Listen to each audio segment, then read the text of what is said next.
पैरों तले जमीन खिसकने वाली बात तो आपने सुनी ही होगी, लेकिन इस इंसान के साथ ऐसा सच में होने लगता है। कहानी की शुरुआत होती है रेमी नाम के एक फ्रेंच पेंटर से। अपनी पत्नी लूसील और 2 बच्चों के साथ उसकी जिंदगी आराम से बीत रही थी। एक दिन बच्चों के साथ खेलते हुए रेमी ने देखा कि वो अचानक कुर्सी में धंस रहा है। वो फटाफट खड़ा हो गया, लेकिन ये अजीब चीज उसके दिमाग में काफी देर तक चलती रही। उस दिन के बाद ऐसी अजीब चीजें उसके साथ हमेशा होने लगी। कभी वो अपने सोफे में धंसने लगता और कभी तो सोते हुए जैसे बेड ही उसे निगलना चाहता हो। उसे इस चीज की वजह समझ नहीं आ रही थी, तो उसने सोचा कि शायद ये उसके दिमाग का वहम है। एक दिन रेमी अपने बच्चों के साथ स्टूडियो में था। गलती से वो पानी का नल बंद करना भूल गया, जिससे पूरा का पूरा स्टूडियो पानी में डूब गया। इस छोटी सी गलती की वजह से उसका पूरा करियर बर्बाद हो चुका था। उसने कुछ बची कुची पेंटिंग्स को बचाने की कोशिश की, लेकिन उसी वक्त वो फिर से जमीन में धंसने लगा। इस बार वो खुद को बाहर नहीं खींच पाया, तो किसी दूसरी दुनिया के समंदर में पहुंच गया। इस दुनिया में 1 नहीं 2 नहीं बल्कि 3 सूरज थे। तभी कुछ आदिवासियों ने उसे देख लिया और उसकी तरफ तेजी से भागने लगे। रेमी घबराकर पीछे हट गया और उसे किसी ने वापस पानी में खींच लिया। अगले ही पल वो अपनी दुनिया में वापस था। रेमी जानता था कि ये सिर्फ एक सपना नहीं हो सकता। घर लौटकर उसने लूसियल को इस बारे में बताया, लेकिन वो भी मानने को तैयार नहीं थी। असल में उसकी बीवी तो किसी और के ख्यालों में गुम थी। लूसील को अपने बॉस डॉक्टर केलर से प्यार हो गया था और अब वो उसी के साथ रहना चाहती थी। एक दिन में रेमी अपने करियर के साथ साथ अपनी बीवी से भी हाथ धो बैठा था, मानो मुसीबतों का पहाड़ उस पर टूट पड़ा हो। रेमी ने फिर भी उससे शांति से बात करके प्रॉब्लम सॉल्व करने की कोशिश की, लेकिन लूसील तो उसे डॉक्टर केलर से मिलाने के लिए घर ही ले आई थी। ये सब क्या चल रहा है? आशिक को पति से मिलाने के लिए घर ले आई। डर नहीं लगता इस औरत को? रेमी ने बिना कुछ कहे उन्हें अपनी मर्जी करने दी। उसने हताश होकर कहा कि वो कुछ ही दिनों में घर छोड़कर चला जाएगा। इसके बाद वो अपने परिवार के पास मदद मांगने पहुंचा। उन्होंने भी कुछ देर उसकी बात सुनी, लेकिन किसी ने ज्यादा ध्यान नहीं दिया। निराश होकर रेमी कॉफी बनाने के लिए रसोई में चला गया। एक बार फिर से अजीबोगरीब चीजें होने लगी। घर की बिल्ली अचानक हवा में ही जम गई। रेमी ने उसे पकड़कर इधर उधर घुमाया, लेकिन वो तो जैसे खिलौना बन गई थी।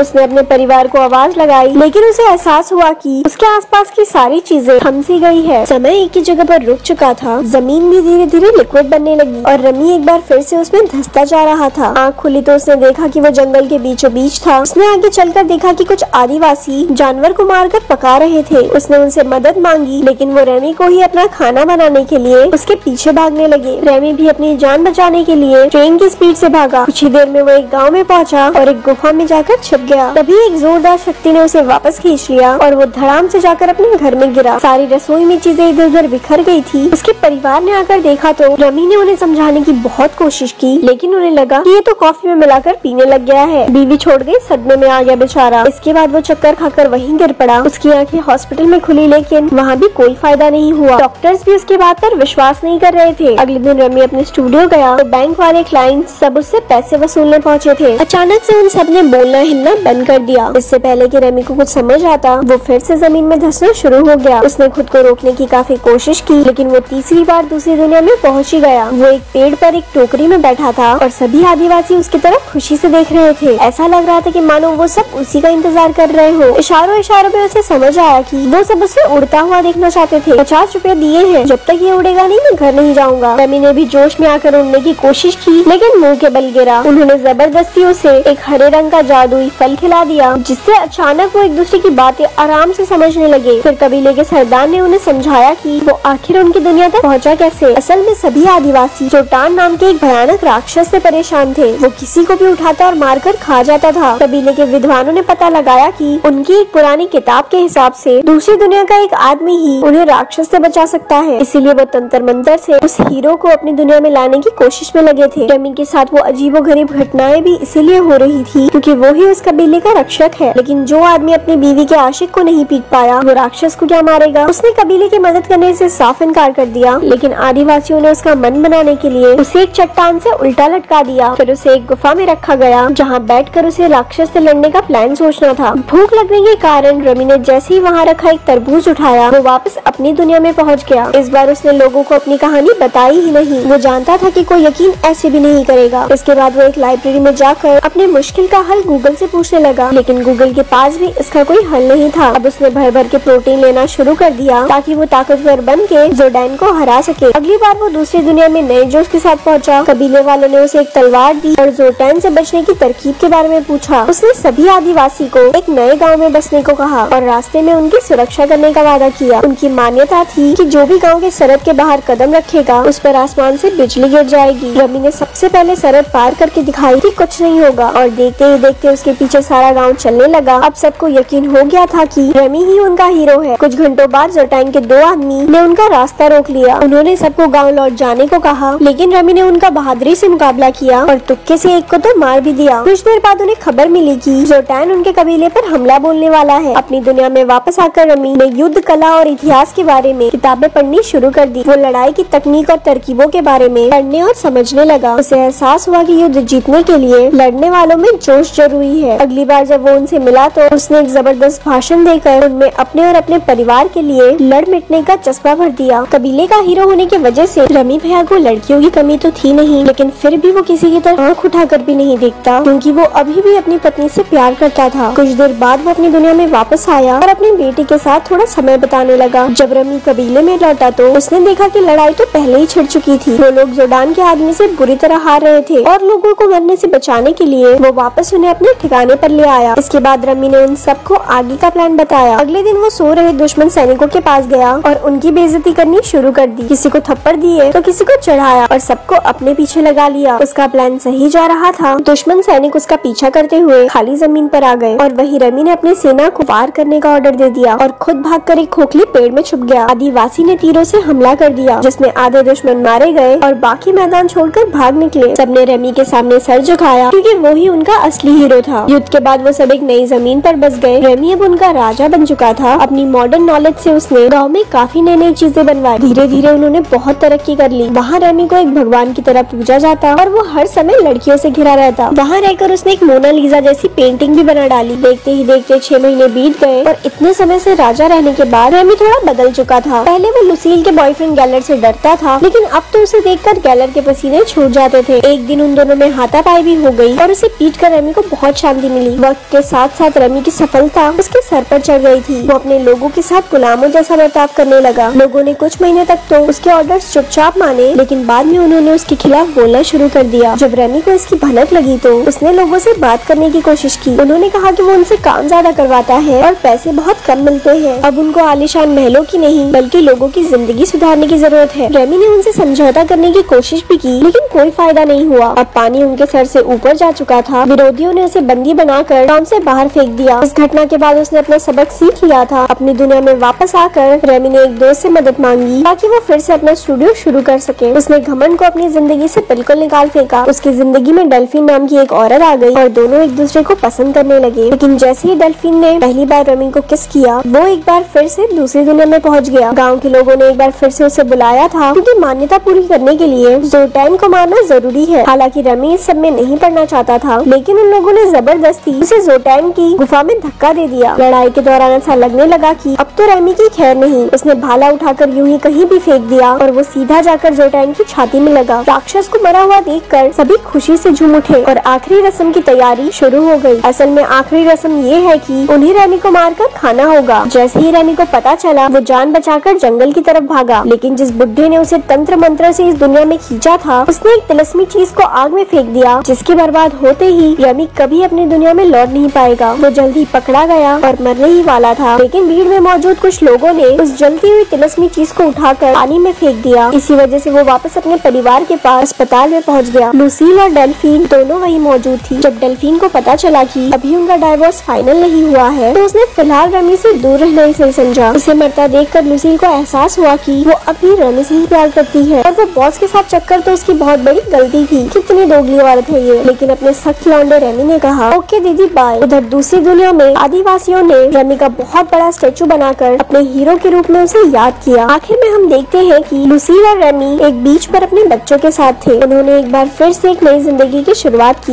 यहाँ